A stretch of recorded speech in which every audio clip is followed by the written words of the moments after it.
Hi everyone, and welcome back to Red Sand Rising. I am Charlie as your GM for this adventure, and with me as always, fantastic players. Hi players. Hello there, my name is Elias, and I'm playing Giovanni, the best-smelling dwarf in Sandpoint. Hello, I'm Faye, and I'm playing Sappho, the bard, the elven bard of this group. Hello, my name is Peter, and I'm playing Tippler's Bane, also known as Tips or Tipp. Hello, I'm Sylvia, and I'm playing Jiji, our resident alchemist wizard. Are you sure it's not tipsy? No, he should never be tipsy, because then he becomes poisonous. Oh no! Isn't that... That's how Tippler's Bane works. That's why it's the name, right? Like a tippler is a different word for a drunkard. And when you have alcohol and then eat this particular type of mushroom, then it's poisonous. If you didn't have alcohol before, it's not poisonous. I'm safe forever. Yay! You can have all the Tippler's Banes. Don't eat our tip, though. Just not this one. Yes, he's a ranger, and he will get mad if you try to eat him. I'm not gonna try to eat Tippler's Bane. You know why? Because you, with your friends, are in a catacomb. Too far away from me. Well, and also, as I remember, we're about to fight some creepy-looking monsters that that might eat him instead. I think they rather fry us. Have the chance. They look quite fiery, if I remember. Well, they'll fry it first and then they'll eat it. Fried mushrooms, I feel, are better than raw mushrooms anyway, so... Yes, fried mushrooms actually sounds pretty good. How about we kill the enemies instead before we get fried mushrooms? I don't know if Giovanni will ever open a secret door again after this experience. Honestly, yeah. What about a regular door with enemies? Any door. I have to think about it. Just any door. Yeah, I'm staying in this this room forever. My friends can open the doors for me. You go first. You go first. If you'd like a reminder to where you all are, last we left off, our Sandpoint adventurers discovered several shrines to demon lords, both Abraxas and Yamasoth. The party also heard a mumbling voice and found Zodak, a previous member of the service of Ripnugget. Zodak, the ghoul themselves, gave the party some information and in turn asked to be left to leave, deciding that the best route would probably be towards the ghoul tunnel hidden in the larger cave, and not up there when the world is open to the living. Our party found some items and some secret doors, and the last one they opened directly into a large chamber with bright red gem-like markings and some fiery ghost-like creatures. Could you please roll initiative for me? Do we have to? Can we not talk about this? You can always try to talk about this. Can I use my diplomacy to roll initiative because I want to talk about it? No, actually, that's a bad idea. My diplomacy is way worse than my perception. Honestly, I will use my hero point right away on this initiative roll. Giovanni being caught with a really bad initiative roll right when opening this little secret door into our Yours, right in front of them. I feel like with my 18 I'm good, so I'll stick around here. Hey, I done that 20. Very good. Yeah, you did. Oh no, the second initiative roll is a 6 on the die instead of a 4. Okay. Oh no. Yeah. Alright. Once you open the door, the heat immediately hits you. Let me just make sure everyone is at the right place. Yes, perfect. Those who are closer to the door, which essentially is Giovanni is the one who opened the door and they're right next to it, and Tipp can also kind of get a glaze inside of it. But those who are a little further away, which are Jiji and Sappho, you can't exactly see what there is over there, but you also feel the heat hits you once this door was opened. First to act for anything is Jiji. Jiji, you don't specifically see... Actually, you can probably see because Giovanni is kind of... They're blocking the way, but they're not a huge creature. You can kind of see something shimmering behind them. I assume I can see a fiery glow. So. Yes. And yes. based on Giovanni's reaction, it seems to be threatening. He seems very spooked. Yeah. It seems like you know that you opened the door and they noticed you. Can I see that fiery looking creatures? Yeah, you will be able to see one Do I of see them. enough to roll recall knowledge? Yeah, absolutely. You can give me a religion roll. Oh, man, why is it religion, not arcana? Those seem magical. What would be your question about them? What are they? Why are they here? Will they attack us? What are they? Why are they here? Will they attack us? So, I can tell you that you do not know exactly, but you can definitely answer the third question, as they seem to have taken notice into you, and they're like, you react before you see them, they start to move towards Giovanni. So, will they attack you? Highly likely. What are they? You're not sure. All right. I guess I don't really know, like creature type or something. But I will, based on positioning, cast Raise Shield on Giovanni. Yeah. Or Dancing Shield, actually, it's called, which acts as if he has a raised shield. It's basically me casting a Dancing Shield, which floats over to Giovanni and surrounds him and acts as if he himself were using the Raise Shield action. And I can later sustain the spell. That's so beautiful. He now is protected by a floating shield. That's fantastic. And that is my turn. Following Jiji, you see one of those creatures is already taking a few steps toward Giovanni. So the first thing they do, they move all the way to the front door to be right in front of you. And you are immediately feeling intense heat as you stand next to them. I'm gonna go over something rule-wise so we can know that for the entire combat, because it's gonna be relevant. These creatures have heat aura. You can only get affected by the aura once per round. So please help me remember if at any point you entered their aura or started your turn in that aura, to not double dip on damage. All right. Entering the aura for the first time as they close in with you, I would like Giovanni to give me a reflex save, please.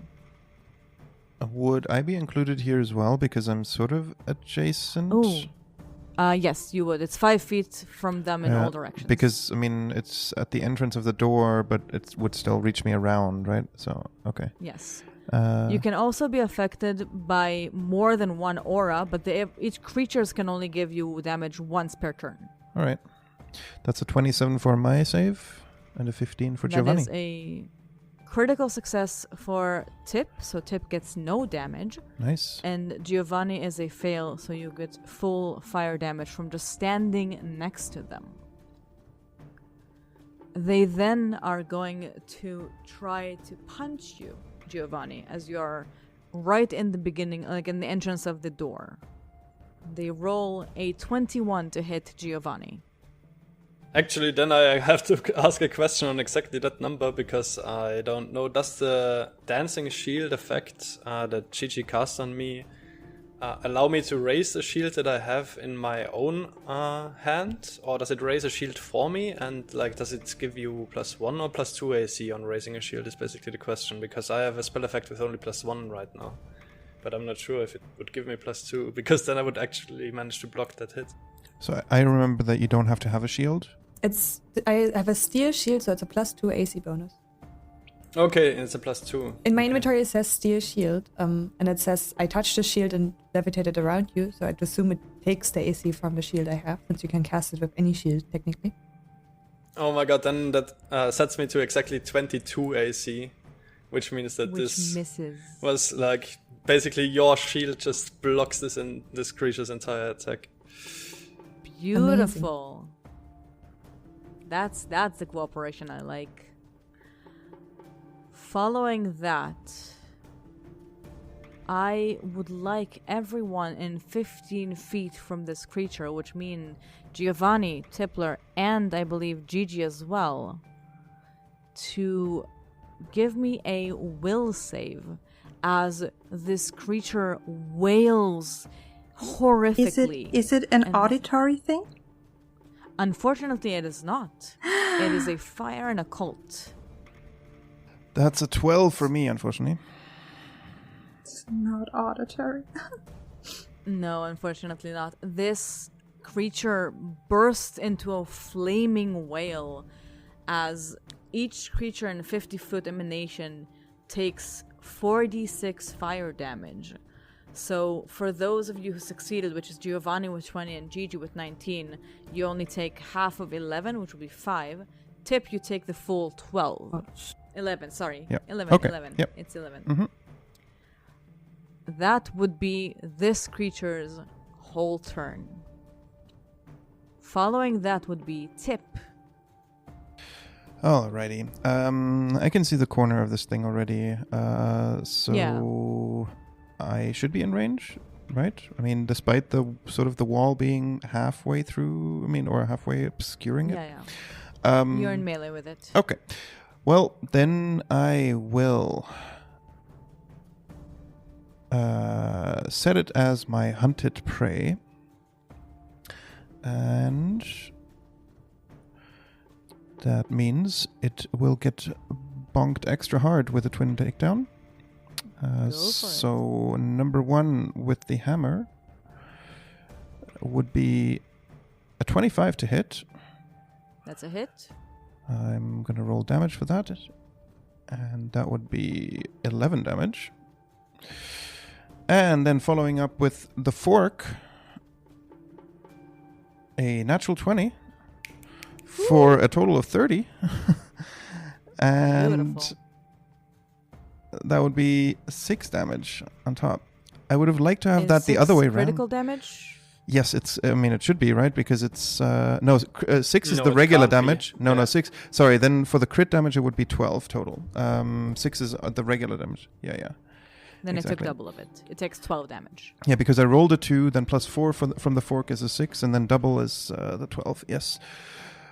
Okay. Nice. So Great start. solid 24 damage in one round. In one action. Yeah. And amazing. I have 2 more actions left. I will try and strike with my hammer one more time. Given that it's my hunted prey, I only have a -3 on the multiple attack penalty, which still, with a 4 on the die for a total of 11, I don't think it's going to hit. Sadly, no. But because I saw how strong... how does it look after I hit it so bad? Well, it does seem to be still doing quite well. As it's injured, but it's not even badly injured at the moment. I think I'll try and intimidate it. Yeah. So, demoralize, essentially. Here we go. Also a bad roll. But it's a success. Wait, with a 6 on the die, With it's still... a 14 is their will DC. Holy, all right. Successful frightened. You see Tipp huffing out some spores at this thing, which really should get caught in the fire, but maybe that makes them extra smelly in a way, and that's how they get frightened. And that's my turn. It's a great roll. Fantastic. Following Tipp is Sappho. Well, seeing that my friends in the front are trying to dodge the heat waves, and it seemed the swale that didn't hit me but hit everyone else did some things, I'll be casting the Rallying Anthem, or start, Nice. poetry slam about how to protect oneself. You get +1 bonus to AC and saving throws. And also resistance equal to half the spell's rank to physical damage, which is 1. Nice. You get 1 Yeah, resistance. that's better than nothing. Yeah. Yep. The shield and the railing and them should You can stack, just pull right? the... Yes. Because Yeah, the they shield do is have both circumstance, I effects believe. now. Yeah. Then I would also like, because seeing it recall knowledge if I've ever heard in any of the stories that I've read anything about, if it's fiery, what is, going to be successful against them? What type of you can give me damage? a roll. Alright, you try to recall knowledge on this creature. And unfortunately, you see that nothing really connects. It's too many things at the same time, and you can't really focus exactly what this one is. Okay. Try to, seeing that what Tipp did worked. I'm assuming they do somehow understand. I will try to... you would know that Tipp does not need language to intimidate people. Because his spores are non-verbal, and that usually works anyway. So you wouldn't necessarily rely on that they know language. He's still going to, they seem to be at least understanding of things and not completely immune to being, distracted or baffled. So I would launch a bon mot and would roll diplomacy and a 23 for a frightened creature is a critical success. Nice. Beautiful. That means they are distracted and take a -3 status penalty to perception will saves for 1 minute. Amazing. Let me change that. So that is Sappho's turn, and she's very happy that she's, as far behind as she is right now. Beautiful. Following Sappho is another creature from the back. Their door is blocked because the door is just 5 foot wide. So they are going to make it all the way close to where their friend is. And they're going to try to tumble through, actually. And through Giovanni. Essentially try to get to the other side of Giovanni. Giovanni probably also has to roll against its aura. Yes. Both Giovanni and Tipp actually would be behind the wall. So I'm going to say at the moment it's just Giovanni. Mm-hmm. So it depends on whether he makes it past Giovanni with his tumbling. Yeah, so let's start with the tumble through. It's going to try to tumble through Giovanni. That's a nat 1. Beautiful. Not very good acrobatics. No, the acrobatics is actually pretty nice, but the tumble through is definitely bad. Anything on a failure, just movement ends, and your triggered reaction as if you had moved out of the square. Okay, so they're stuck where they are. The aura still would hit only Giovanni and not Tipp, so please I would ask Giovanni for a roll for the heat.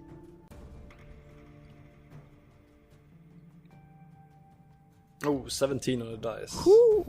That is a critical success. Very good. Being that they moved in as an action, tried to tumble through as an action, it leaves them with only one thing. They're gonna try to punch you, but you do get some cover from being behind the wall. Alright, so Sappho recited a poem. Jiji has like a telekinetic shield, like telepathically controlled shield floating up next to me. Yep. Giovanni is like feeling a lot more confident now than when he opened that blasted door. Your shields are both circumstance and status, right? Yes, one of them is status, one of them is a circumstance bonus. And then the bonus from the behind cover would be coming against one of them, so it would just be the same. Yeah, I think taking cover is probably a circumstance bonus as well. So yeah, exactly. That doesn't stack up. Not like it matters with a 2 on the die. Giovanni cannot be hit. That's this guy's turn. That was 3 actions. Just 2 of them were not the best choices. following them is Giovanni. Alright, Giovanni is not the tallest and maybe also not the most courageous dwarf that ever existed, but in this moment Giovanni sees that he is the only thing blocking these burning abominations from reaching the rest of the party, and decides it's time to make a stand here.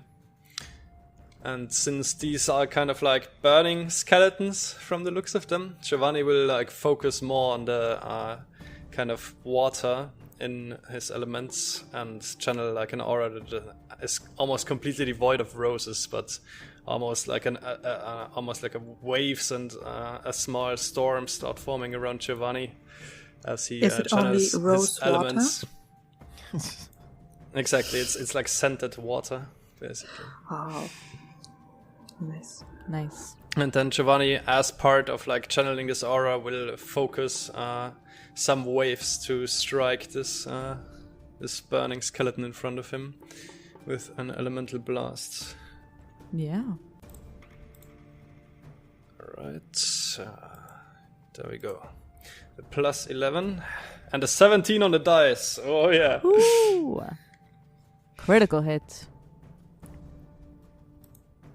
Alright, so that makes for a total of 8 cold damage. Is that doubled? Oh yeah, it's doubled already. So, a little fun thing here. You see that they take the damage.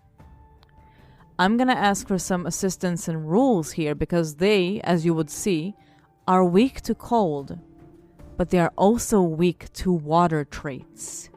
Oh, so I might be double dipping with this water elemental blast that deals cold damage. I believe you are. Let's start with taking the damage. Yep, you are. It's another 10 damage as 5 like extra from the cold and from the water. Very nice. Alright, so after that, Giovanni. Oh yeah, one thing I have to ask is actually, since I started my turn in the aura, do I take the damage now again, or when is the next time I would be affected by the aura? True, when you start your turn in their aura, that's like if you didn't go into their aura in that turn, that's when you start the turn. So for the guy who approached you, you already rolled. The other guy should be for both you and actually for Tipp as well, because I forgot that. But he said no, I did actually roll against that. He said sure, once per round, right? And the round hasn't finished yet. Once per round for each aura. Giovanni already rolled for the guy who closed in, but I don't believe he rolled for this one, the guy who was already here, because they was already there. There was we rolled against both of them, and when it's their turn again, we'll just roll against it again first, because they and moved I haven't into gone us. again. That's the easiest way of doing it, I think. True. We're still in round one. Then then you're good. Yeah, I was just wondering how those auras work and if I'm supposed to take the damage now, because it's going to be relevant, because Giovanni now channels the water from his aura into like kind of a small protective kind of layer, and touches both himself and Tipp and kind of like infuses both of them with like some healing and some protective water that just is gonna help douse the flames from these creatures. And Giovanni will just cast Ocean Spawn twice, once on Tipp and once on himself, meaning both of us get resistance to fire, have an easier time dealing with persistent fire damage, and get some healing. Nice. That's great. I truly thought we were already like in round 2, and I forgot that we didn't even finish round 1. So yeah, no, you already rolled for those. Yep. You're correct. So Tipp, don't forget to also get the Ocean Spawn effect. I applied the healing. Alright, and that's Giovanni's turn. Very nice. Beautiful. Following Giovanni's turn is a third creature.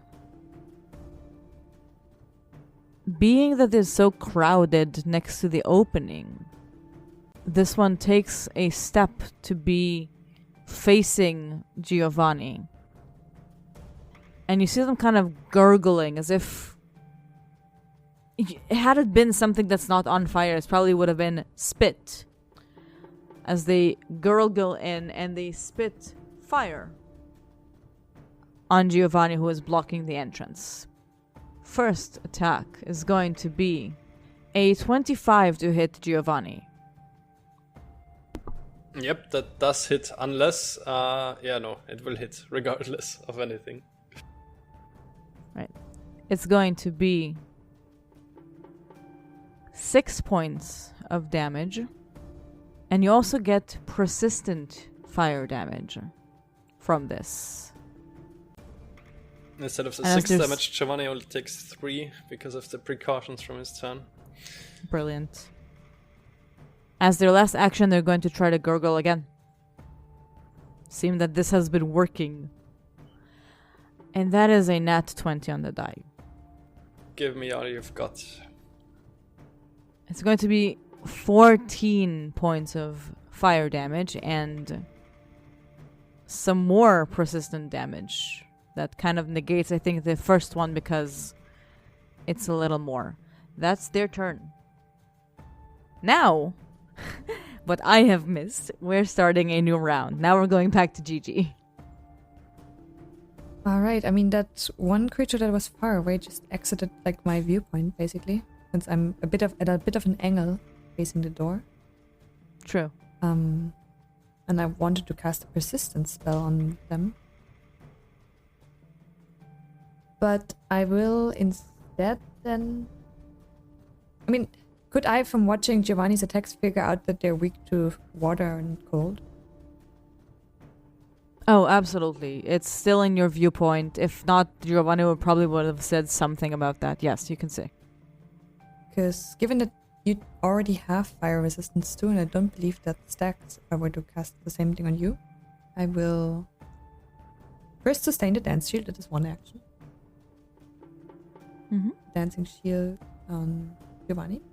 Unfortunately, I did not prepare the spell, so I will have to take it out of my inventory as a scroll, since it was one of the scrolls that we got from our early adventures. So I will ready it a scroll of personal rain cloud for use next turn, basically. So I'm holding now a scroll, and since I only have one action left, I would use my... Wait, I don't think I have a focus. Oh no, I don't have a focus point. Then I will take a step back to be out of the range of that fire whale that they had earlier. I guess I will move behind Sappho, which gives me a better line of view, but I should be out of range of most of their things. So unfortunately not a lot this turn, but sustaining things and preparing for next turn. As important. Following Jiji is the one that is right in front of Giovanni. They are frightened and bond mode. So, not in the best position, but they do have Giovanni right in front of them. So the first thing they're going to do is try to use their Fire Fist. That's going to be a 24 to hit Giovanni. That does hit despite having 2 separate buffs to Giovanni's armor. It's going to be 8 points of damage. This time it is bludgeoning damage and fire damage, if that is should be relevant for your resistances. Oh, the fire is persistent. I'm sorry. It's bludgeoning damage, but the persistent fire damage doesn't, I think, stack in the other one because the other one is higher. Well, Sappho gave me 1 resistance to physical damage as well, so I am completely unbothered here. Their second thing is going to be to try to punch you again. And that is going to be a 24 again. Even with map. How is Giovanni doing? He's a bit burnt, a bit crispy. Like you can smell like the faint smell of burnt flesh, but he's still looking fine. He's like half health. How smart are you guys? Alright. As the third action, they're gonna try to punch again. Which would probably give you the answer to my question. I think we're pretty smart as a group, so... You guys, yeah. My fiery guys now. That's a miss with a 12. And that would be this fiery guy's turn. Following them would be Tippler. So after this turn, I assume they're no longer frightened, right? yeah, because that was the end of their turn. Exactly, they shouldn't be frightened anymore, and okay. I should roll reflex for starting my turn in their aura. True. And that would be a 31. And that's 20 on the die, 31. Exactly. Beautiful. So, the crits loves you today. Yeah, well, second one, I think, is it? Crit success, and I don't take damage. Instead, I'm looking to deal damage. The guy in front of Giovanni is still my hunted target, or hunted prey, rather. Means he gets my twin takedown. For the hammer, that would be a 22 to hit. That would hit. And that would be then full damage, being 12. Nice. And then following up with a fork, that would be a 21 to hit. Still hits. Also hits. And that would be 6 points of damage. Let's go. 12 points of damage and 6 points of damage.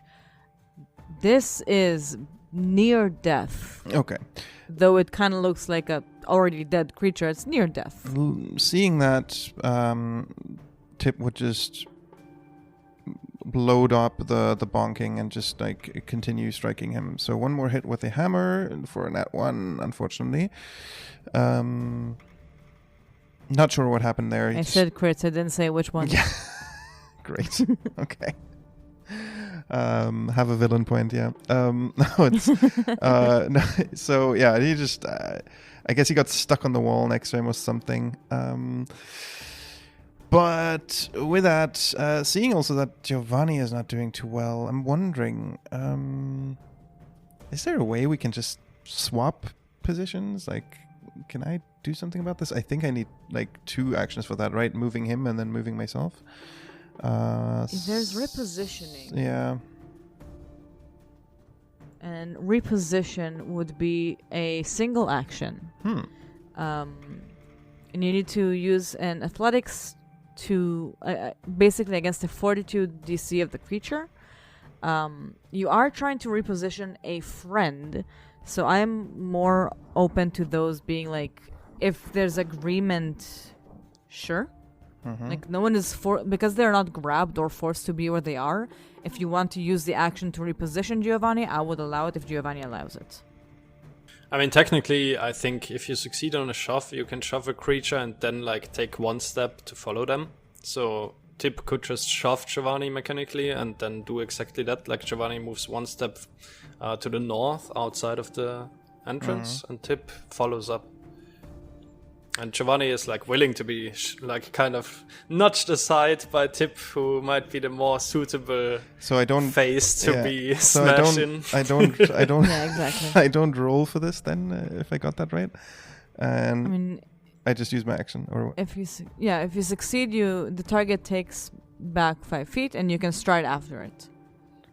Okay, but given that I'm not sure if you would allow me to just like voluntarily fail. That's essentially what I'm saying. Since you're like, had you been grabbed or something like that, I would say you needed to roll. But because you're voluntarily willing to be shoved or moved, I'm not asking. I'm asking you to use the action, but not the roll. Yeah, then I'll use my third action to gently shove Giovanni out of the way to 1 step away from the door, and I will take his position. And just shouting, "Come at me!" instead. I do want to ask you now that you moved to that place to give me another dexterity roll, as now you're also in the other one. Exactly, a reflex, right? Reflex, yes. Yes. I was aware of that happening. Ooh, with a 2 on the die, I don't think that's going to be good for a 13 total. A 13 would be a fail. Yes. Well, worth it to get Giovanni out of there. I would say hero point worth it. That's heroic to move your friends from danger.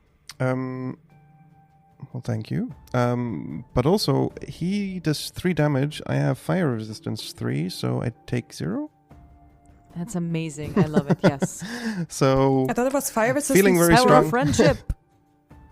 I have fire resistance 3 wow. from. I read in the spell effect it was 2, but maybe it's if it's upcasted. Giovanni's aura. Yes. So that'll be my turn. Yep. Fantastic turn from Tippler. Sappho, that is you. So, seeing that it just keeps on happening, that they need to evade the fire, we keep up the rallying anthem. Do it, and then seeing, Giovanni getting pretty hurt and not liking this, starting to cast Soothe on him because he's less than 30 feet away at a second level, so actually upcasting it. +2 status bonus to saves against mental effects for the duration. And I will be rolling that healing. Getting 17 points of heal. Oh, that's much better. Very good. And I love just the amount of status effects on you. I know, right? Giovanni is stacking all of them. Now. Yeah, everyone is just like supporting effects do you Giovanni. have? Like Giovanni's getting a shield raised for him, shoved out of the way of danger, healed up. Giovanni's like feeling super appreciated right now. Like a single tear forms in the corner of his eye. But since Soothe was a 2 action, this is also Sappho's turn. Fantastic turn. Following Sappho is another one of those blazing creatures. It is the one that was closer to the edge as well, but that's the one that did not wail just yet. So, anyone who can be in 15-foot emanation where they can actually get burned, which would only be Giovanni and Tippler, because Jiji and Sappho are both further away. Please give me a will save. That's why I stepped away. Yeah. And that's a smart stepping away. 21 for me. Mm. A 21 is a success. And the 16 that will from be Giovanni. 21 will be half damage. 16 is going to be full damage. It's a failure. That's a lot of dice, kind of. That is 20 points of fire damage. I'll take 7 of those. Beautiful. That was their first action. As their second action, they are going to stride further away. So, Tippler, your reactive strike would come in relevant here. Mm-hmm. I would like to use that, of course, with my mighty hammer for a 28 to hit. That's a hit. Very good. And for damage, that would be 8 points of bludgeoning damage. 8 points taken. It strode away from the opening as it now tries to position itself in a way that they can spit on Tippler from where they are and not jam themselves in the doorway. So as a third action, they're going to spit some fire on Tippler. That's disgusting. Oh, that's absolutely disgusting. That's a 24 to hit. That hits, as my AC is only 22 without my twin parry up. It's going to be 7 points of damage. Of which that is I will take 4. The fire resistance doing a lot of work here, gotta say. Definitely pulling it up. That would be their turn. Giovanni. Alright, let's see. I think I need to roll against at least one of the auras at the start of my turn. Only one. Only one of them is next to you and can reach. Oh, net 20, baby. It's not hurting me. Alright. No damage. Still, though, Giovanni is not looking super hot right now. But I disagree. You look very hot right now. Oh, yeah. With the persistent damage you're taking from the fire. The word I guess. hot. Yeah. Yeah, true. I'm burning. You're literally like, on fire. Yeah. Like fashionable, burning. So multiple ways of hot for sure. Either way. First action will be to use a one action elemental blast again against this creature that's worked so well last turn. Giovanni is gonna repeat the move where he just focuses on his aura and conjures a bunch of like frozen waves to spank the creature. It's gonna be a 12 on the die for a 23. That would hit. But it takes 7 cold damage with the water trait, which, as we have found out, results in 17 damage. How do you want to do this? Pretty much like I described, like basically in the span of a few seconds, this creature just like ran up to Giovanni and started trying to punch him with his fiery fists, and Giovanni just summoned like his water elemental aura and started like slapping it with frozen watery barbs. While Tipp was wailing at it from the side, and it just like got smashed probably around 10 times in the span of like 6 seconds, and just like broke into pieces. Nice. That's the first action only. With the next 2 actions, Giovanni will summon a nice and a very beautiful rose bush next to himself and Tipp. That will help to protect them from the attacks of the enemies. Always love a good rose bush. And that's the turn. Oh, yeah. Beautiful. Following Giovanni is going to be another one of those creatures, the one who is further away. Oh, at the end of Giovanni's turn, you take persistent fire damage, which you can roll recovery for. Well, Giovanni does take another 7 fire damage from that. Starting to look not so good. But still fighting, still in there. Absolutely. The one further in the back. As now there is more direction open for them, they're going to run in and close in as their first action. So we roll reflex saves for the aura? Yes, for this one that now just appeared. 29. A 29 is a critical success. For Giovanni, unfortunately, with a nat 1 on the die, it's going to be a critical failure. How is Giovanni doing? This really should have been the other way around. I could have taken a lot more damage. Yep, Giovanni gets knocked out by this aura as he's like focused on growing a beautiful rose bush, kind of like turns his shoulder to the creature and it just gets him with its aura. You see Giovanni falls as this creature of fire approaches. Their first action was to move in. Their second action is going to Quick question. Does that mean the ocean bomb is gone? Or does it sustain? Ooh, good question. No, it just stays on you for 10 rounds okay. after its cast. It's doesn't matter if you're up or not. Okay, perfect. Because that could have been dangerous then. Thank you.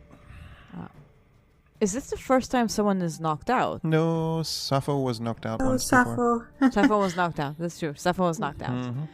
Mm-hmm. So effectively, Giovanni would be going to be right before the creature that knocked them out, which would keep them in the same place in initiative.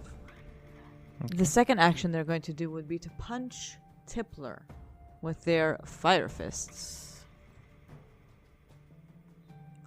That is going to be a 22 to hit. Beats it, unfortunately. However, the rose bush from behind you protects you with its vines and takes the 7 damage instead of you just getting singed a bit. Amazing. Love me a good rose bush, I told you. Absolutely. Is the rose bush still there? The rose bush has 20 HP total, so now it still has 13. Amazing. So now when they're trying to do the second punch, could also come in. Is it a reaction or does it just happen? It just happens. When any creature adjacent to the rose bush is attacked, the rose bush basically takes the damage. But it can only take strikes. It cannot take any other kind of damage for the adjacent creatures. Well, with the 14 that he rolled, he's not going to hit me anyway. So he's not. No, they like did a good hit, but it just kind of caught in the bush, and they're like, it's like catching them off guard, and they're like, and then their next punch just doesn't hit anything. That's their turn. Jiji, you see Giovanni on the ground. I don't think there's anything much I can do against it. As I'm unfortunately not a healer. I mean, I could run up and give him an elixir, but I feel like Sappho might be more capable in healing him from distance. I mean, you know that Sappho can, from a distance, do something. Where did I didn't quite see it from the angle on the map where the like... Oh, the one in front of Tipp is the fully unharmed one now. It moved up. And the other one moved south in the room, The one right? that was very harmed. It moved a little bit backwards and south, yes. The other one that was fully harmed is done. Yeah, I saw that. Then there was one that was a little bit harmed, and then the one that is fully unharmed is next to Tippler. So I have a small question regarding the spell. It has both a save and a duration. Does the creature roll the save each turn? Or is it a one and done, and if it succeeds, the spell has no effect at all? Which spell are we talking about? The personal rain cloud that I read last turn. It is basically just a tiny rain cloud that follows a creature, and it would also give fire resistance, but since both of you already have fire resistance, I wanted to target the enemy. And creatures with weakness to water take damage equal to the weakness at the end of each their turn. Creatures can attempt a reflex save to avoid the cloud. Is it then like permanently avoiding the cloud?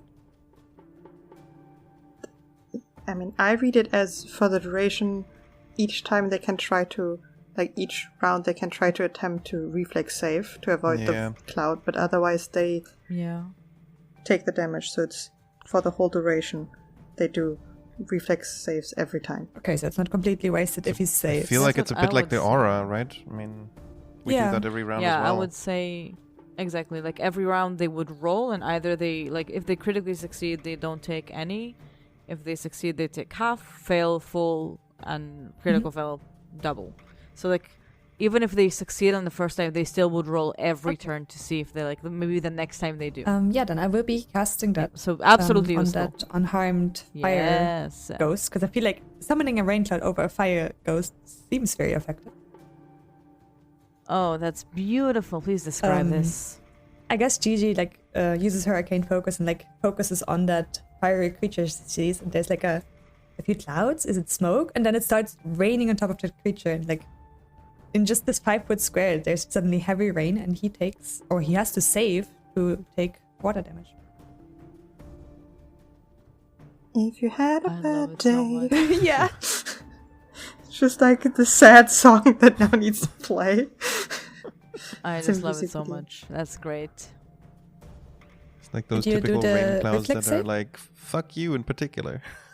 Yeah. Yes. That is going to be a 28, so that's going to be half damage. And it's always for their weakness value, right? Is it half damage? I thought he would avoid it completely. Yeah. No, on crit he avoids completely. Basic right? reflex save. It's not a basic? It's not a basic, that's true actually. It is only a first level it's not spell, a basic. Basic and it's would not mean intended yes for or no. damage. So yeah, basic would mean yes or no. That's true. Basic would mean levels. Not a basic is a yes or no. which is unfortunate, but It still needs to roll every time, but like every time that it needs to do that. at the end of each of their turns. Exactly. So like even in this round, you still get another chance. Cool. And it's still useful to sustain, or I can still sustain the shield on Giovanni even if he's down, right? Yeah, you Yes, can I will still absolutely sustain it, do that. absolutely. That's you choosing to I will sustain. absolutely do that to keep him protected. I guess it's even a benefit of him raising the shield himself, versus I can just keep it up even if he's down. So Yeah, that's my true. point. Following Jiji is Tippler. Okay, unfortunately I can also not do too much about Giovanni being down next to me. Though I do wonder, he's in the aura. Given that if he takes more damage while being down, that's probably not too good. True. I might want to try and shove him out of the aura as a You can do that. as a first thing. again, this is like... I feel like this is a bit more tricky because he's now unconscious, so he's not willingly moving away. He has to be moved. Would I roll then? Or is it just an action again, like last time? So the reason I'm saying if you're moving a friend, you're not going to have to roll is because when you're trying to move an enemy, they would resist you. When you're trying to move a friend, they would not resist you or even aid you. So if you're trying to move, for example, an item, which is if you would try to move a table or a chair, it's not resisting you, right? Okay. Like eventually you would be able to do that. Okay. So the reason I'm saying is it's just an action is because no one is trying to resist you from moving Giovanni. Okay. Well, then I would move him just 5 foot away to the west, so away from the door and out of the aura. Exactly. That's my first action. And then I will turn my attention to the thing in front of me. First of all, I'm going to designate him as my hunted prey. And then I will strike him with my hammer and fork in a twin takedown. For the hammer, it's a 23 to hit. Yeah, that absolutely hits. And for damage, that would be unfortunately only 5 points of bludgeoning damage. But then for the fork, it would be 26 to hit. Still hits. That's also a hit. And for damage, that would be 7 points of damage. Nice. And that would be my turn. Okay. Great turn from Tipp. Following Tipp is going to be Sappho. Giovanni, you should know it is my stick to go down dramatically and not yours. So please get back up as I'm casting Soothe on him to, like, once again, to heal him for 22 points of healing. Giovanni is just passed out behind his rose bush as you say those words, but then gets reinvigorated and kind of like jumps up and it's like, it's not over yet. Yes. And we're also keeping up the rallying anthem to, hopefully keep people out of harm's way. And that's already the end of my turn. This end of turn is more than you would think because Giovanni would have continued to take persistent damage as they were still dying, which would make them dying even more. So bringing them up is amazing. Following Sappho is the one fiery creature that is a bit harmed but doesn't have a personal rain cloud. They're going to align in a location that they can attack better, and then they're going to try to spit at Tipp twice. Disgusting. Spitfire. These are, as I've described, they kind of like look like flaming ghosts. They look like, or like flaming skeletons even. So whenever they spit fire in you, it's a little bit like, ew, but like there's nothing wet about those spits. That is a natural one, a critical miss against Tippler. Their second attack. It probably just gets stuck in the rain cloud above the other guy. I'm gonna say sure. They try to spit and they just make the rain clouds steam, as both the attacks are a miss and a critical miss with a 12 out of 15 against Tippler. That is perfect. As Sappho would say, already their turn. Giovanni, that's you. All right. So do I need to make a new roll against the reflex aura? No, you're outside of the aura. You're not in the aura. I pulled you out. Oh, okay. The aura is only like one space away from them. Okay, nice. Okay, so since Giovanni is still flat down on the ground, first action is Giovanni getting back up on his feet. Mm-hmm. Second action will be looking at that creature menacingly standing in front of Tipp and attacking it with a water blast. Please do. It's an 11 on the dice for 22. 22 hits. And that will be 5 cold damage. So 15 cold damage to this guy. Beautiful. It moved them so quickly from being okay to being injured. And with the last action, Giovanni will kind of like... he kind of notices, oh shit, I just completely passed out. I'm probably worse off than I thought initially. I probably can't show my face in public for at least like 2 weeks worth of spa days, and retreat a bit as I do doctor's visitation, also using battle medicine on myself in the same action. Yep. That is the right thing to do, as you're still taking persistent fire damage. So I will do a DC 20 battle medicine check on myself. Absolutely. And succeed and heal myself for 25 hit points, making Giovanni look a lot better. His burns like are treated instantly by him like kind of creating a paste of herbs out of the plants in his aura, and like just kind of like putting that on his body on the worst wounds, closing them up in an instant. And that will be Giovanni's turn. At the end of your turn, you take some more persistent damage, and you can roll to recover from that. Nope, that's a natural one. At least nothing bad happens on that one. And I will take the 2 fire damage, which is no fire damage because I still am affected by the water layer on my body. Following Giovanni would be the creature that is right in front of Tipp in the edge of the door, the one with the personal rain cloud.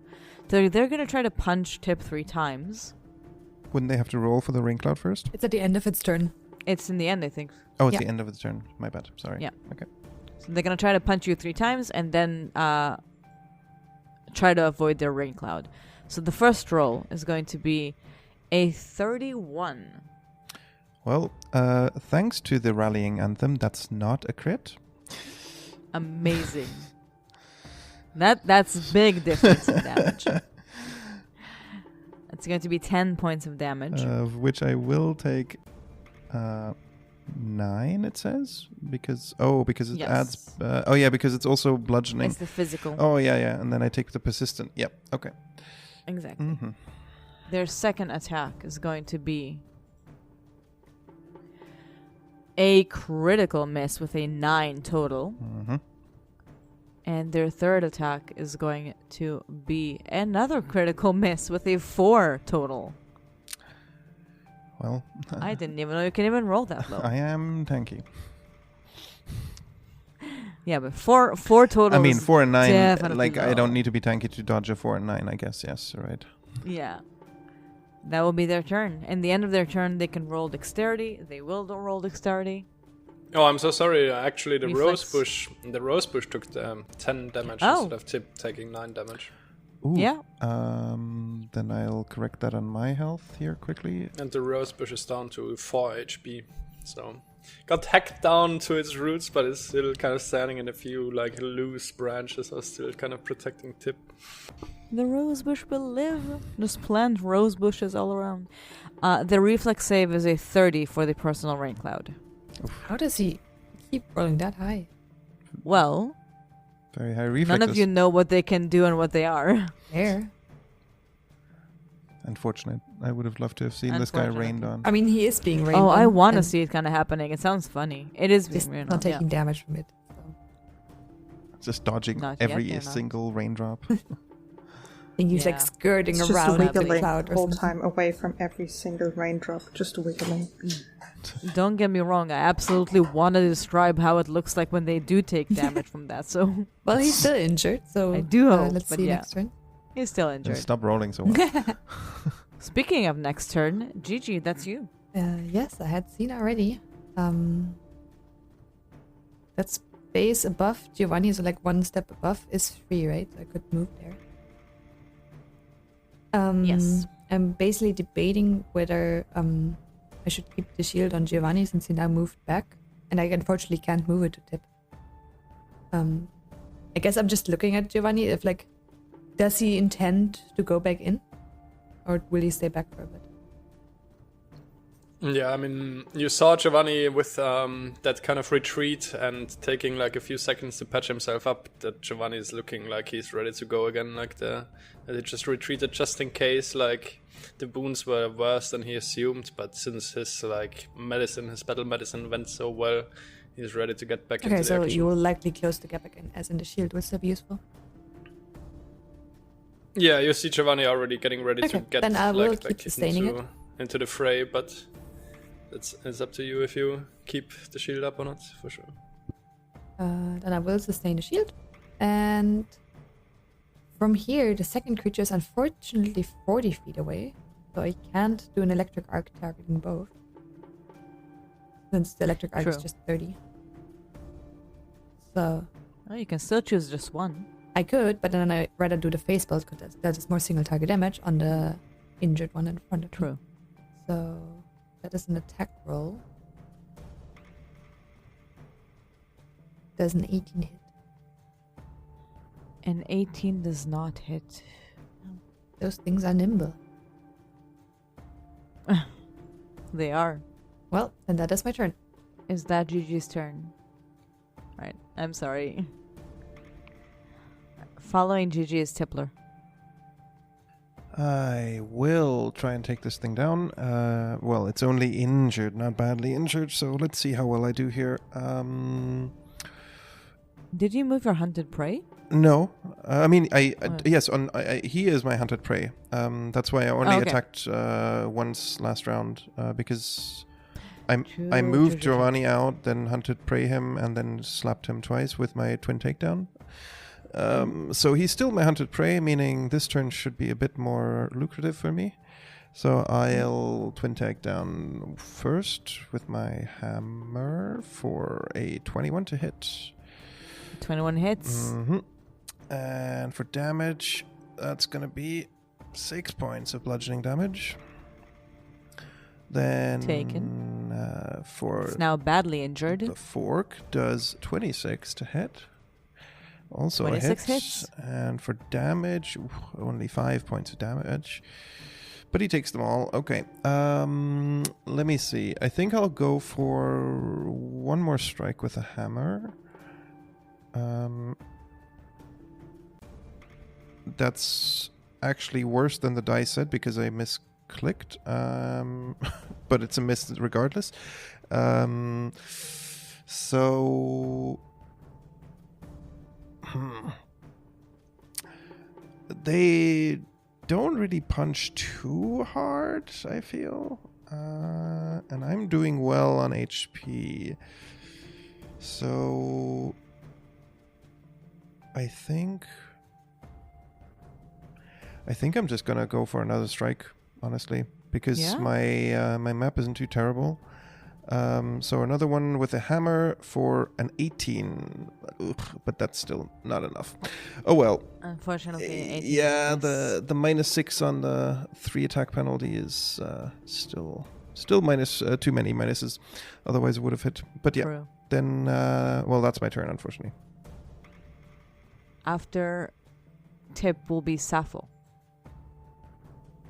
Well, we do keep up that rallying anthem to just make sure just one correction, sorry. I did not roll a reflex for the aura. I thought they moved into your aura. Oh no, that's a new round. That's true. It's a new round, so I did not do that. It's a new round. So I'll quickly do that for a 15. Day. A 15 would be a fail. Mm-hmm. Thank you for keeping out an eye. Would a 16 that would be succeed? 6 damage. Just would a asking if 16 it's- succeed? I can tell you no. Because he would still have the rallying anthem. the rallying on. anthem is Which- expired in the just system, because it's but it already would have been up my in my turn. Sure. Yes. Yeah, a 16 would not be a success. Okay, so I take that as well, but only 3 because I'm still fire resistant. Exactly. And you do get to roll for persistent damage in the end of your turn. that would be an 8. So failure. I still burn. Okay, well, that's my turn now. All right, Sappho. As said, we're keeping up the rallying anthem. And then I'll try my best to...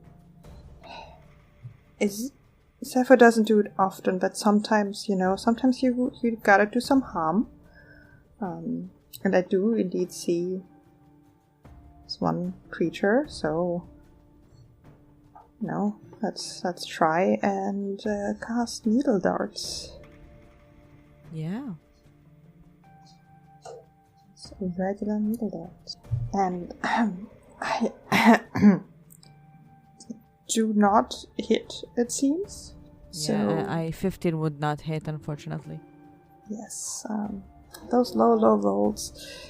But, yeah. Well, we've Some tried. of you do have hero points, but I don't remember which one of you used their hero point and which one did not. Even my 18 didn't hit, so... Actually, True. I would love to hero point this. I would love to, try again. It's the exact same roll. Oh no. It does So not sad. want me to be a hero. That's okay. It's The fine. dice has spoken. Yeah, the dice have spoken, and so Sappho will not hit, but at least she keeps on rallying her companions. Which is doing a lot. Following Sappho's turn is going to be our guy in the back. As their MO is quite the similar thing. Keep spitting on Tipp. Still ew. I just imagine every time they spit, Tipp is like, ew, Mm-hmm. ew, ew. Even when it doesn't hit him. It's very just unhygienic. disgusting. Yeah. It's just like... Exactly. With a first roll of 15, the first roll is a miss. Goes into the cloud again. Goes to the cloud. The second attack is going to be a 20, which is... Still in the cloud. Still a miss. Do they even have a chance with their third? I think they need a nat 20 in the third one. Nope, that's a critical miss. What a turn of He just just spitting in the... like. Spits on himself, that last one. It's just like... It's still the those rain where cloud in the way. Yeah, exactly. Exactly. I'm imagining it like they're spitting through the rain cloud and it just keeps getting shut off by the rain cloud. That at some point their friend in the front is like, what are you doing? Like, not talking, but looking backwards with like the work of what? Yeah, mechanics-wise, it would work Confusion. that way since this is magic fire and the rain cloud only extinguishes non-magic fire. But given that you rolled like this, it's but quite that funny. I love it. works. Yeah. It fits. fits perfectly. The cloud being just in the middle fits so perfectly for this. Yeah. Okay. Following their abysmal turn is going to be Giovanni. Alright, Giovanni will walk up to the creature again. Probably has to do the reflex save against the aura. True. Just undeterred, walking into the fire aura. That's gonna be a reflex roll of 11 plus 10, 21. 21 is a success. That's going to be half damage. So 5 fire damage, but -3 because of the resistance. Taking a measly 2 damage to approach this creature. I Wouldn't the honestly rosebush think you take take it? less because you take. I thought the rosebush Oh was yeah, for it's attacks. 5 is like the yeah. non-halved roll. Okay, so I should have taken no damage. Exactly, that's what I thought. And I think you mentioned the rosebush is for attacks. Yep. You're right. For strikes. For strike. Strikes. Yeah, Strikes, okay. Then this Yeah. doesn't count. So yeah. Speaking of strikes, as soon as Giovanni closes the distance, he will strike the creature with his trusty water-frozen whip attack. For a 12 on the dice, 23 to hit. Ooh, that's 23 hits. Alright, and that's gonna be 1d8 plus 2 for a 9 cold damage, so 19 against this guy. My god. They are moving from being badly injured to near death. Very good. Well, Giovanni at this point is like, he's had the clarity of mind to realize how much damage these creatures have done to his beautiful clothes and beard and roses that are woven into his beard. And it's just filled with an unbridled primal rage and just attacks the creature again with all his might. Go for it. That's a 10 on the die, that's with a +6 on the second attack. That's a 16 only. Sadly, a 16 does not hit. As that's the Gigi turn. mentioned before, the 18 hasn't hit as well. Okay, following Giovanni would be the one right in front of you as well. In the end of Giovanni's turn, you can roll to the persistent damage. Oh, Giovanni's fire finally gets put out. He was still kind of some of the plants and some of his clothes were still kind of singeing and burning a bit. But at the end of this turn, finally the water in his aura and on his body take over the rest of the flames. The one right next to you, the one that going next, is really doing badly. Now that they have two people next to them, they're going to do their explosion wailing again. So I'm going to ask for a will save from Tippler and Giovanni. And they can't reach anyone else. 21. Oof, that's only a 3 on the die for 15. A 15 would be a fail. A 21 is a success. So respectively, you will take half or full damage of a 17 points of fire damage. I take 5. Right, Giovanni might have been a bit overconfident as a few seconds after getting back into the fray is already below half health again. This creature's next action is going to be to try to punch Tipp twice, and then they're going to have to roll for their personal rain cloud. First roll is going to be a 22 to hit Tippler. That hits.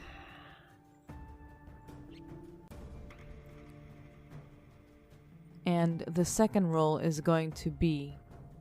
Instead of Tippler taking 7 damage from this, Tippler will take 2 damage from this as the rosebush takes 5 damage and is completely burnt down to its roots now and gone. Can I choose to take full The damage to rosebush. save the rosebush instead? I guess so, yeah, if that's what you want. I'm not gonna stop you. Given how I'm not doing too well anymore, I think the rosebush will have to... Let the rosebush down. We can plant another one.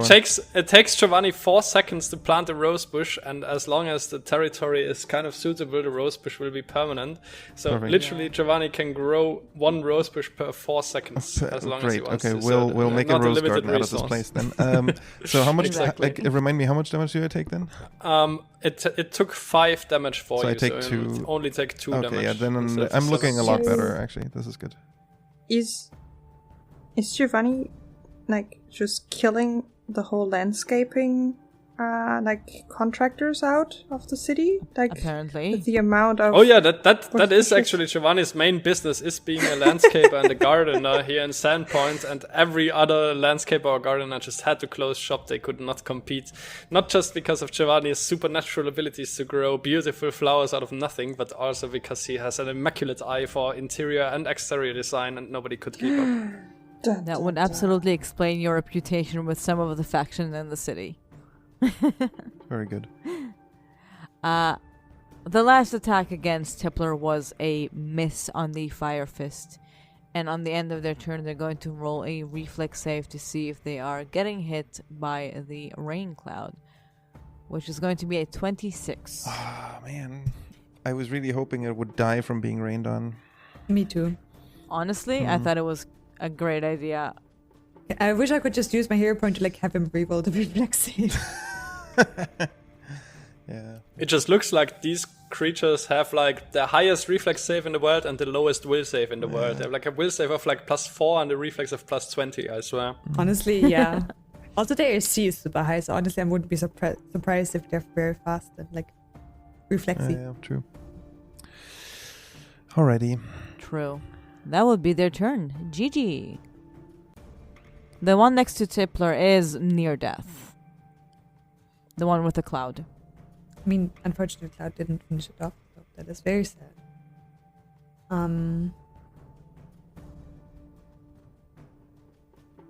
Given how badly both of you were hurt again, I will still keep up their shield.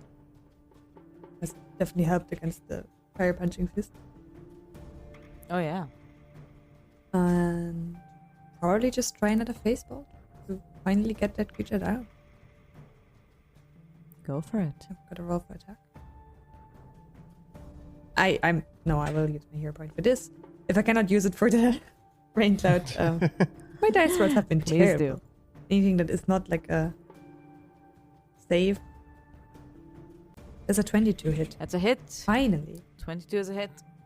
Then it will take piercing damage. Exactly 15. Gigi, how do I want to do this? Very good. I want to flavor it that way, as it is distracted by dodging the rain cloud, and I finally get the hit in with the face bolt and finish it off. You finish it off, and like the rain is also still like going above it, slowly turning up the flames, like as it falls down. I'm not sure what happens to the rain cloud now. I suppose it fizzles since it targets a creature. Yes, it is for one target, so I believe it cannot switch to one another. So it might. Does it just? Oh, yeah, it goes over the creature. So like essentially, if the creature moved, it would move with it. So yes. So I suppose now it will fizzles. disappear. It would extinguish any flames on that creature, or like as it fizzles out, basically. Yeah, anything that would have survived flame-wise from this thing has been extinguished by the clouds before the cloud dissipate out. But yeah. And that was 3 action, Exactly, right? that is my turn. Nice. Following Jiji is going to be Tippler. All right. Now there isn't something right in front of you. So these markings that I see on the floor in the room, are they in any way, like, do they look like if I step on them, they would be dangerous or anything? I'm gonna say you can give me a perception roll to see if you find anything that might be risky for you guys to go around. Mm-hmm. You look around the room. It doesn't look like there's something that might harm you if you walk inside the room. Okay, so even if I step on these things, I should be fine. Yeah. Okay, then I will walk up to the last creature.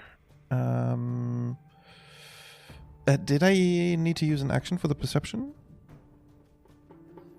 I'm gonna say no. It's just to like check around if you would walk and trap in something. Okay. Then I will designate it as hunted prey.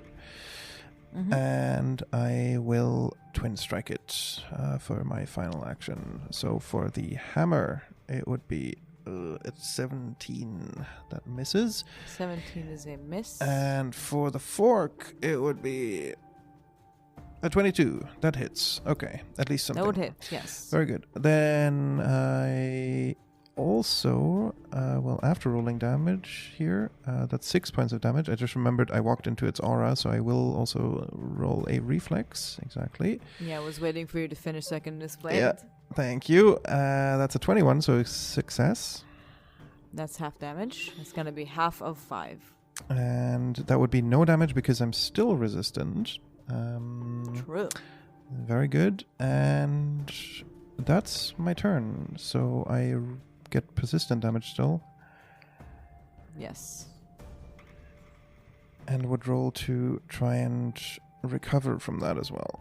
For a 12. Unfortunately, that's a failure.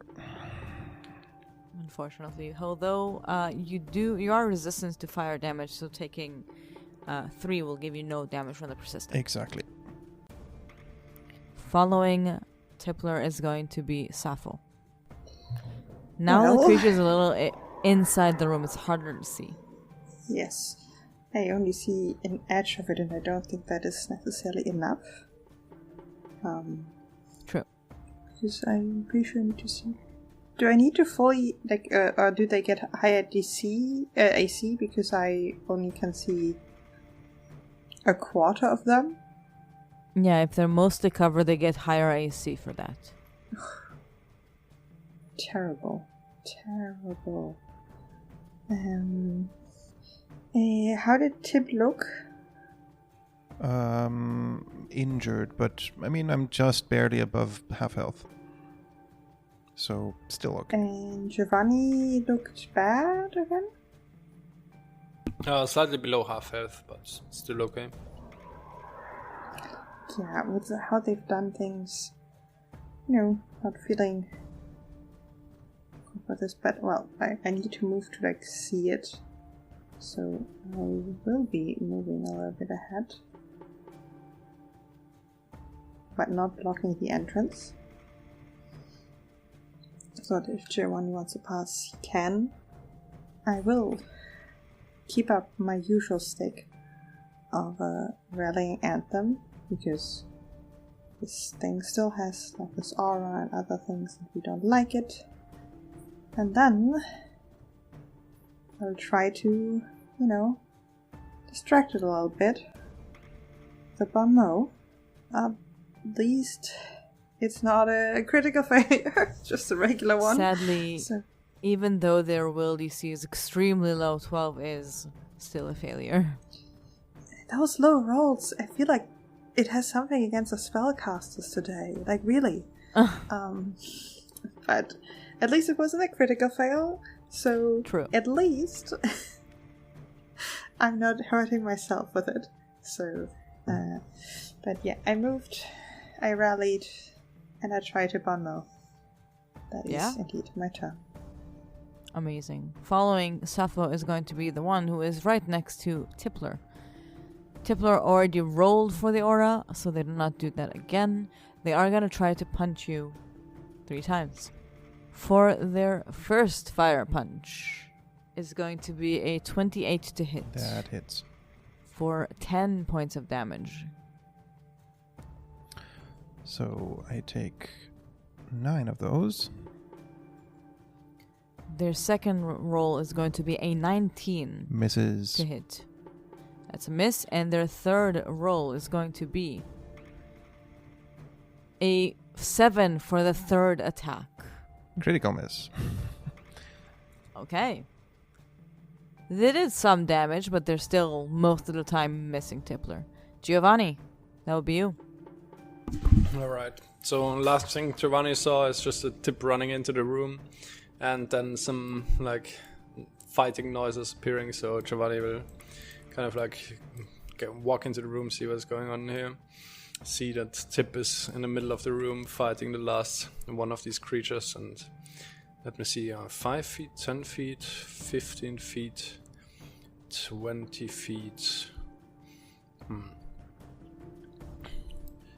Giovanni will just get kind of still behind Tipp, so the fire creature can't reach him, but still close enough to kind of assist Tipp.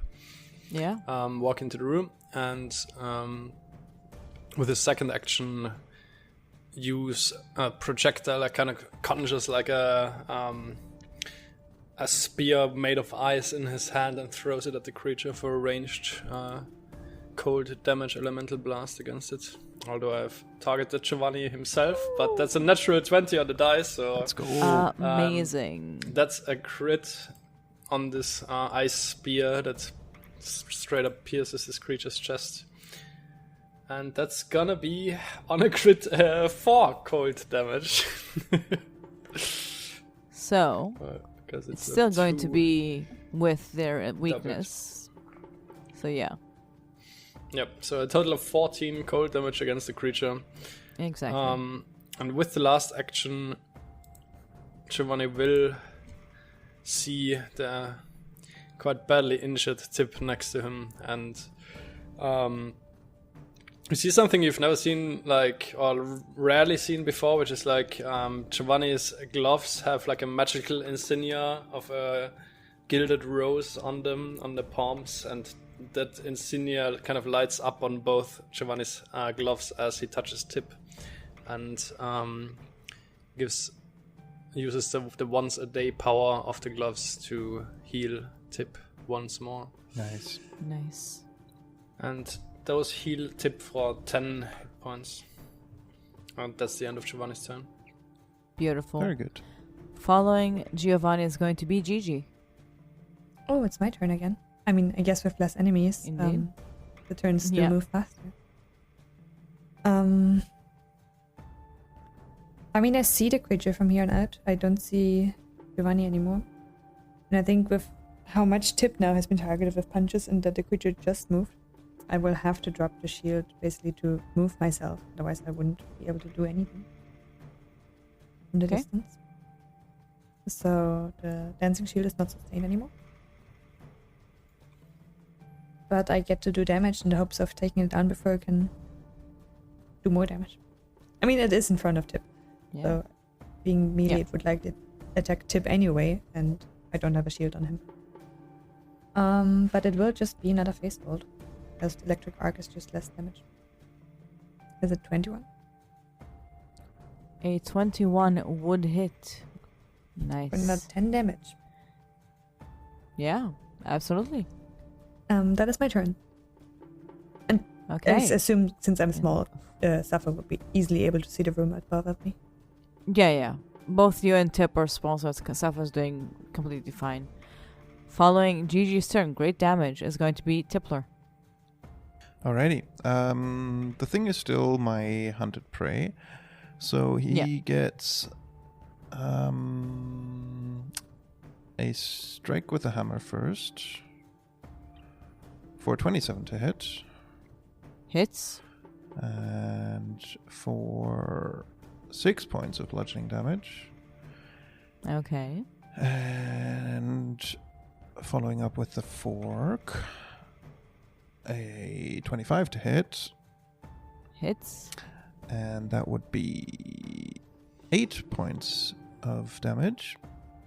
Very nice. It looks near death. Given that, I will strike more with my hammer.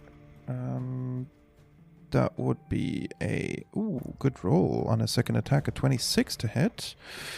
A hit. And for damage, still low damage though, 6 damage. 6 damage. It is so close to being done. Well, I have a third attack in me, which I will use here for only a 5 on the die for a total of 9. That doesn't hit, unfortunately. Well, someone else will have to finish it off. That's my turn. Yeah. You do have your second hero point. True. I do. Yeah. Well, may as well use reset. it right here. May as well use it right here. Yes, absolutely. Going for another third attack. For a 6 on the die. That's a total of 10. One better doesn't hit. Still too bad. No, I'm sorry. We tried. And I can't use another hero point on the same roll, unfortunately, because I do have one left. No. But yeah, never mind. But thanks for the reminder. Good try. Always. They get reset anyway, so might as well use them. Exactly. But still, great damage from Tippler this turn. Following Tipp is going to be Sappho. Well, guess I have to be the hero today. And she will try to cast Needle Darts again now with like a clear view. You know, feeling a little bit better about it. Still terrified. That's okay. We get there. We can do this. You can do this. Oh my god! The dice have finally blessed me. Finally. And it's 27 that hits. Give me damage. Yes. For me, I don't know. It's 5. Oh my god. On 44, I got 5. Oh, wow. It pains me to say it is still up. So it does get another turn. It does get another Oh turn. no. Well, I guess we keep up the rallying anthem then. To protect everyone. I don't know how I rolled for 5 and 44. That's just mean. You jinxed it by saying the dice have blessed you. I agree. Yeah, for the hit. It's just ridiculous. But only for the hit. Following Sappho, seeing that there are more people around, they find that there is a point they can stand on where they can wail and reach all of you. So they're going to try to surround Tippler and get to that point. Which is right here. Does that not would trigger my reactive strike. Oh, true. Please kill it, please kill it. Bonk. Please give me a roll. That's a 20 to hit. A 20 hits. And Oh, damage. Okay. That's 10 damage. Get it. How do you want to do this? I can't believe I forgot about your active strike. Well, you did say they were not very Amazing. smart, so I do take that as the Yeah, monster's that was the fault. monster. That That was wasn't- the monster. That wasn't me forgetting your active strike. That's the monster not knowing. Well, How do you want to do this? anyway, well, as he God. tries to pass me, I take the momentum of his movement into my hammer and I smack him down onto the floor. And that's how Absolutely the last beautiful. monster gets killed tonight.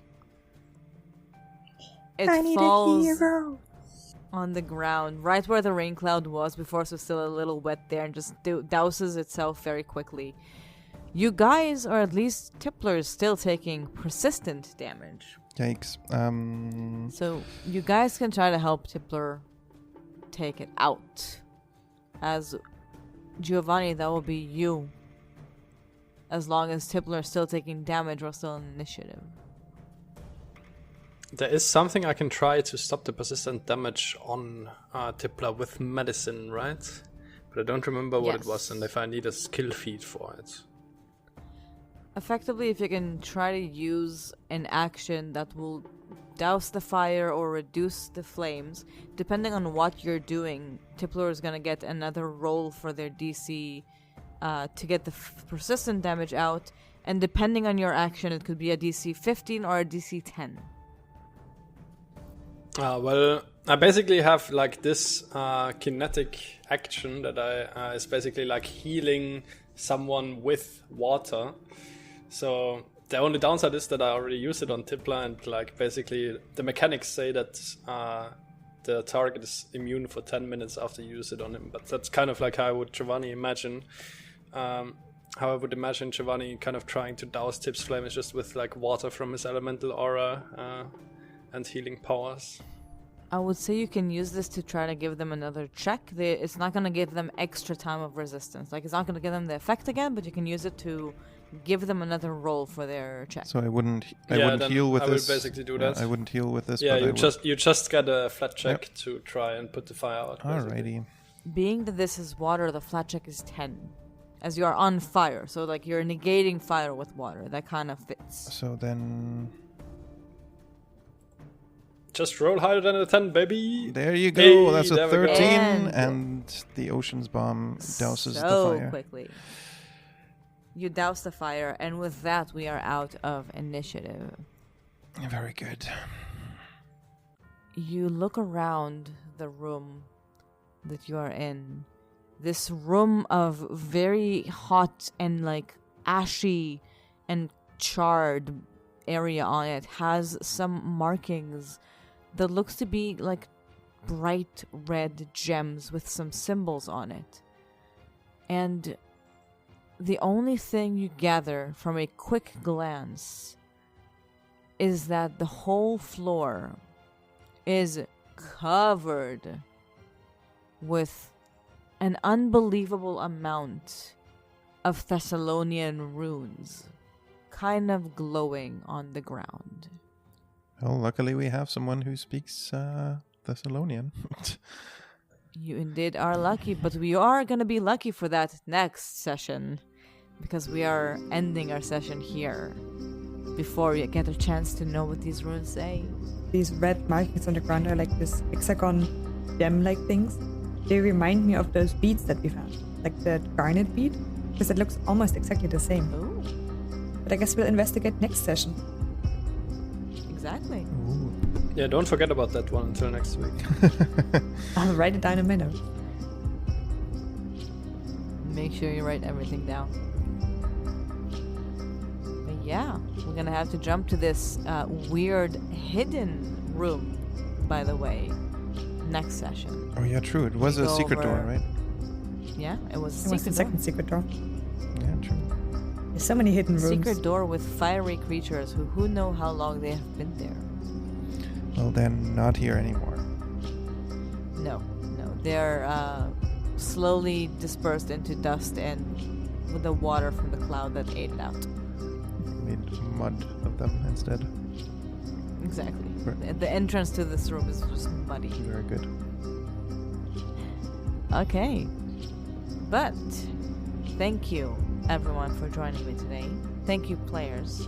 And thank you, listeners, for listening to us. See you next time. Then. Yeah. Well then, Goodbye. goodbye. Goodbye. Bye-bye. Bye-bye.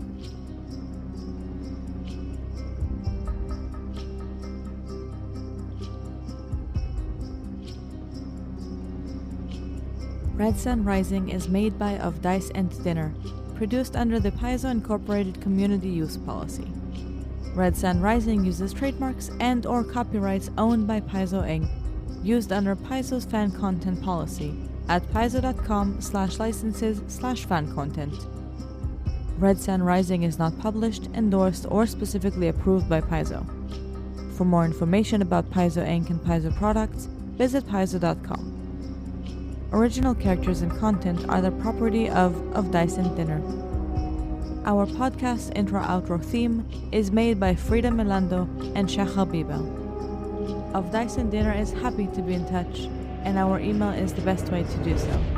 That's ofdiceanddinnerpodcast@gmail.com.